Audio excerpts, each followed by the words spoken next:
Wuthering Heights by Bronte. Chapter 2. Yesterday afternoon set in misty and cold. I had half a mind to spend it by my study fire instead of wading through heath and mud to Wuthering Heights. On coming up from dinner, however, N.B. I dine between 12 and 1 o'clock, the housekeeper, a matronly lady taken as a fixture along the house, could not, or would not, comprehend my request that I might be served at 5. On mounting the stairs with this lazy intention and stepping into the room, I saw a servant girl on her knees surrounded by brushes and coal scuttles, and raising an infernal dust as she extinguished the flames with heaps of cinders. This spectacle drove me back immediately. I took my hat, and after a 4 miles walk, arrived at Heathcliff's garden gate just in time to escape the first feathery flakes of a snow shower. On that bleak hill atop the earth was hard with a black frost, and the air made me shiver through every limb. Being unable to remove the chain, I jumped over and, running up the flagged causeway bordered with straggling gooseberry bushes, knocked vainly for admittance till my knuckles tingled and the dogs howled. "Wretched inmates," I ejaculated mentally. "You deserve perpetual isolation from your species for your churlish inhospitality. At least, I would not care to keep my doors barred in the daytime. I don't care, I will get in." So resolved, I grabbed the latch and shook it vehemently. Vinegar-faced Joseph projected his head from a round window of the barn. "What's ye for?" he shouted. "T' maister's down into fould. Go round by the end at lathe if ye want to spake to him." "Is there nobody inside to open the door?" I hallooed responsively. "There's nobbut missus, and she'll not open it, and you make your flay some din still neat." "Why? Cannot you tell her who I am, Joseph?" "Nor me. I'll hae no hend wi' it," muttered the head, vanishing. The snow began to drive thickly. I seized the handle to essay another trial, when a young man without coat and shouldering a pitchfork appeared in the yard behind. He hailed me to follow him, and after marching through a wash-house and a paved area containing a coal shed, pump and pigeon cot, we at length arrived in the huge, warm, cheerful apartment where I was formally received. It glowed delightfully in the radiance of an immense fire, compounded of coal, peat and wood, and near the table, laid for a plentiful evening meal, I was pleased to observe the Mrs., an individual whose existence I had never previously suspected. I bowed and waited, thinking she would bid me take a seat. She looked at me, leaning back in her chair, and remained motionless and mute. "Rough weather," I remarked. "I'm afraid, Mrs. Heathcliff, the door must bear the consequences of your servants' leisure attendance. I had hard work to make them hear me." She never opened her mouth. I stared. She stared also. At any rate, she kept her eyes on me in a cool, regardless manner, exceedingly embarrassed and disagreeable. "Sit down," said the young man gruffly. "He'll be in soon." I obeyed and hemmed, and called the villain Juno, who deigned at this second interview to move the extreme tip of her tail, in token of owning my acquaintance. "A beautiful animal," I commenced again. "Do you intend parting with the little ones, madam?" "They're not mine," said the amiable hostess, more repellingly than Heathcliff himself could have replied. "Are your favourite ones among these?" I continued, turning to an obscure cushion full of cats. "Strange choice of favourites," she observed scornfully. Unluckily it was a heap of dead rabbits. I hemmed once more and drew closer to the hearth, repeating my comment on the wildness of the evening. "You should not have come out," she said, rising and reaching from the chimney-piece 2 of the painted canisters. Her position before was sheltered from the light. Now I had a distinct view of her whole figure and countenance. She was slender and apparently scarcely past girlhood, an admirable form, and the most exquisite little face that I've ever had the pleasure of beholding. Small features, very fair, flaxen ringlets, or rather golden, hanging loose on her delicate neck, and eyes, had they been agreeable in expression, that would have been irresistible. Fortunately for my susceptible heart, the only sentiment they evinced hovered between scorn and a kind of desperation, singularly unnatural to be detected there. The canisters were almost out of her reach. I made a motion to aid her, She turned upon me as a miser might turn if anyone attempted to assist him in counting the gold. "I don't want your help," she snapped. "I can get them for myself." "I beg your pardon," I hastened to reply. "Were you asked to tea?" she demanded, tying an apron over her neat black frock and standing with a spoonful of leaf poised over the pot. I shall be glad to have a cup," I answered. "Were you asked?" she repeated. "No," I said, half smiling. "You are the proper person to ask me." She flung the tea back, spoon and all, and resumed her chair in a pet, her forehead corrugated and her red underlip pushed out, like a child's ready to cry.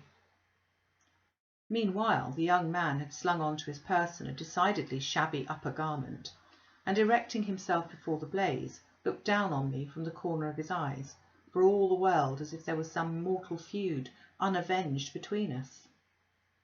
I began to doubt whether he were a servant or not.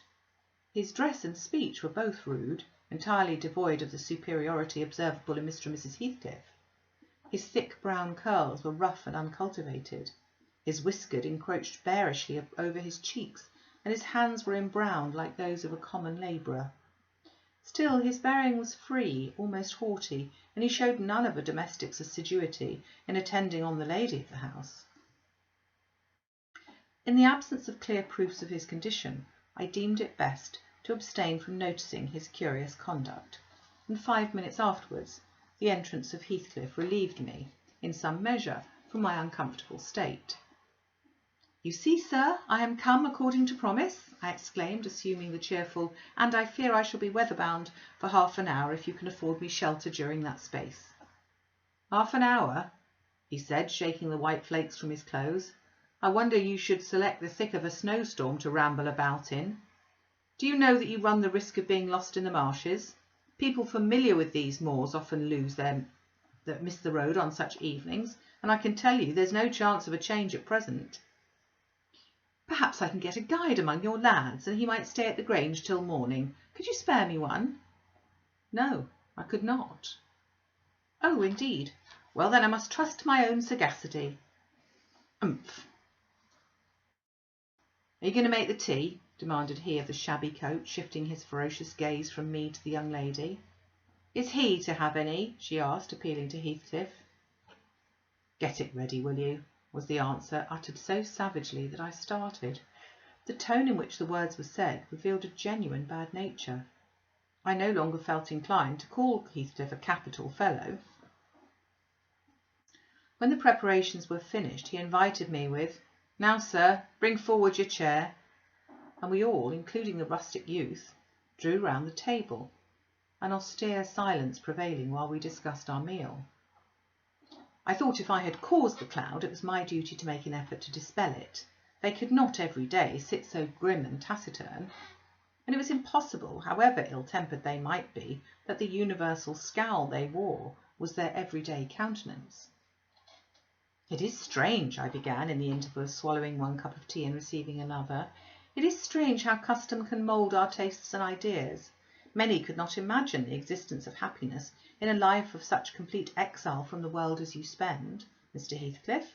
Yet I'll venture to say that, surrounded by your family, and with your amiable lady as the presiding genius over your home and heart—" "My amiable lady?" he interrupted with an almost diabolical sneer. "Where is she, my amiable lady?" "Mrs. Heathcliff, your wife, I mean—" "Well, yes. Oh, you would intimate that her spirit has taken the post of ministering angel and guards the fortunes of Wuthering Heights even when her body is gone. Is that it?" Perceiving myself in a blunder, I attempted to correct it. I might have seen that there was too great a disparity between the ages of the parties to make it likely that they were man and wife. One was about 40, a period of mental vigour at which men seldom cherish the delusion of being married for love by girls. That dream is reserved for the solace of our declining years. The other did not look 17. Then it flashed upon me. The clown at my elbow, who's drinking his tea out of a basin and eating his bread with unwashed hands, may be her husband. Heathcliff Junior, of course. Here is my consequence of being buried alive. She has thrown herself away upon that boor from sheer ignorance that better individuals exist. A sad pity. I must beware how I cause her to regret her choice. The last reflection may seem conceited. It was not. My neighbour struck me as bordering on repulsive. I knew through experience that I was tolerably attractive. Mrs. Heathcliff is my daughter-in-law, said Heathcliff, corroborating my surmise. He turned as he spoke, a peculiar look in her direction, a look of hatred, unless he has a most perverse set of facial muscles that will not, like those of other people, interpret the language of the soul. Ah, certainly, I see now. You are the favoured possessor of the beneficent fairy, I remarked, turning to my neighbour. This was worse than before. The youth grew crimson and clenched his fist with every appearance of a meditated assault. But he seemed to recollect himself presently, and smothered the storm in a brutal curse, muttered on my behalf, which, however, I took no care to notice. Unhappy in your conjectures, sir, observed my host. We neither of us have the privilege of owning your good fairy. Her mate is dead. I said she was my daughter-in-law, therefore she must have married my son. And this young man is not my son, assuredly. Heathcliff smiled again, as if it rather too bold a jest to attribute the paternity of that bear to him. My name is Hareton Earnshaw, growled the other, and I'd counsel you to respect it. I've shown no disrespect, was my reply, laughing internally at the dignity with which he announced himself. He fixed his eye on me longer than I cared to return the stare, for fear I might be tempted either to box his ears or render my hilarity audible. I began to feel unmistakably out of place in that pleasant family circle. The dismal spiritual atmosphere overcame and more than neutralised the glowing physical comforts round me, and I resolved to be cautious how I ventured under those rafters a third time. The business of eating being concluded, and no one uttering a word of sociable conversation, I approached a window to examine the weather. A sorrowful sight I saw. Dark night coming down prematurely, and sky and hills mingled in one bitter whirl of wind and suffocating snow. I don't think it's possible for me to get home now without a guide, I could not help exclaiming. The roads will be buried already, and if they were bare I could scarcely distinguish a foot in advance. Hareton, drive those dozen sheep into the barn porch. They'll be covered if left in the fold all night, and put a plank before them, said Heathcliff. How must I do? I continued with rising irritation. There was no reply to my question, and on looking round I saw only Joseph bringing in a pail of porridge for the dogs, and Mrs. Heathcliff leaning over the fire, diverting herself with burning a bundle of matches which had fallen from the chimney-piece as she restored the tea canister to its place. The former, when he had deposited his burden, took a critical survey of the room, and in cracked tones grated out, I wonder how ye can fashion to stand there idleness and war, when all on 'em's gone out. But ye are a nowt, and it's no use talking. They'll never mend you, ill ways, but go right to the devil like your mother afore ye. I imagined for a moment that this piece of eloquence was addressed to me, and sufficiently enraged stepped towards the aged rascal with an intention of kicking him out the door. Mrs. Heathcliff, however, checked me by her answer. You scandalous old hypocrite, she replied. Are you not afraid of being carried away bodily whenever you mention the devil's name? I warn you to refrain from provoking me, or I'll ask your abduction as a special favour. Stop!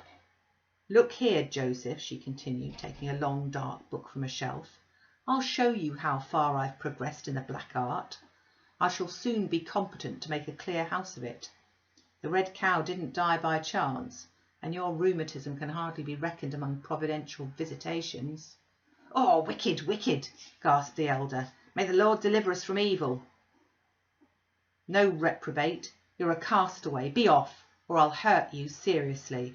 I'll have you all modelled in wax and clay, and the first who passes the limits I fix shall, I'll not say what he shall be done, but you'll see. Go on, I'm looking at you.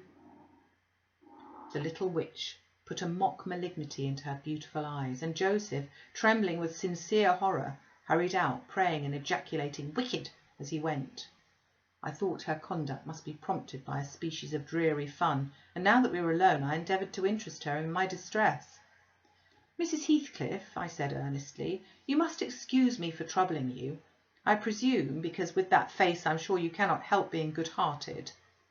Do point out some landmarks by which I may know my way home. I've no more idea how to get there than you would have how to get to London." "Take the road you came," she answered, ensconcing herself in a chair with a candle and the long book open before her. "It's brief advice, but as sound as I can give. Then if you hear of me being discovered dead in a bog or a pit full of snow, your conscience won't whisper that it is partly your fault." "How so? I can't escort you. They wouldn't let me go to the end of the garden wall." "You? I should be sorry to ask you to cross the threshold for my convenience on such a night. I want you to tell me the way, not to show it, or else to persuade Mr. Heathcliff to give me a guide." "Who?" "There's himself, Earnshaw, Zillah, Joseph and I. Which would you have?" "Are there no boys at the farm?" "No, those are all." "Then it follows that I'm compelled to stay." "That you may settle with your host. I've nothing to do with it." "I hope it will be a lesson to you to make no more rash journeys on these hills," cried Heathcliff's stern voice from the kitchen entrance. "As to staying here, I don't keep accommodations for visitors. You must share a bed with Hareton or Joseph if you do." "I can sleep on a chair in this room," I replied. "No, no. A stranger is a stranger, be he rich or poor.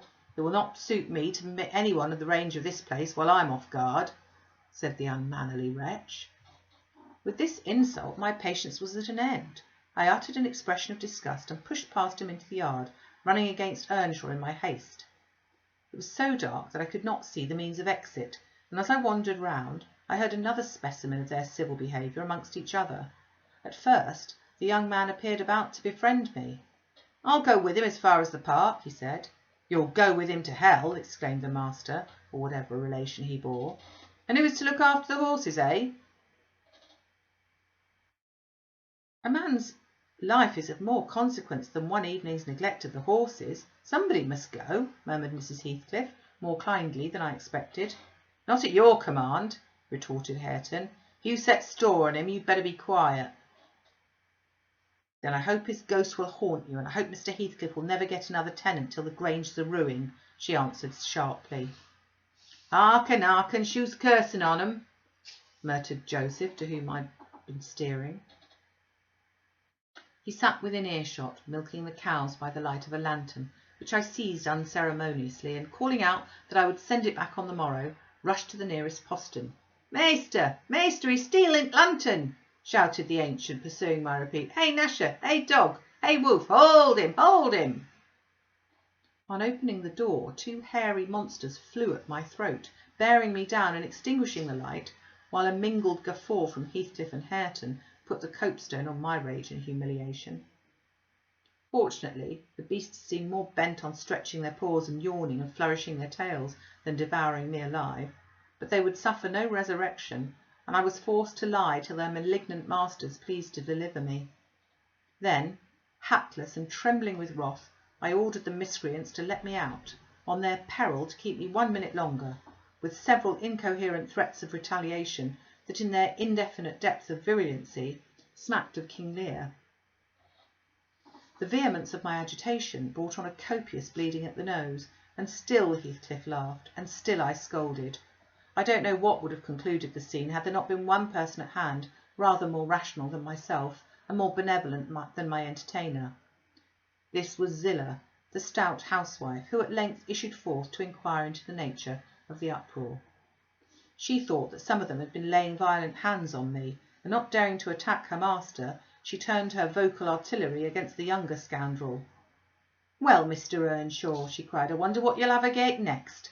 We're going to murder folk on our very doorstones. I see this house will never do for me. Look at poor lad, he's fair choking. Wish, wish, you mustn't go on so. Come on, I'll cure that. There now, hold you still." With these words she suddenly splashed a pint of icy water down my neck and pulled me into the kitchen. Mr. Heathcliff followed, his accidental merriment expiring quickly into his habitual moroseness. I was sick exceedingly, and dizzy and faint, and thus compelled perforce to accept lodgings under his roof. He told Zillah to give me a glass of brandy, and then passed on to the inner room, while she condoled with me on my sorry predicament, and having obeyed his orders, whereby I was somewhat revived, ushered me to bed.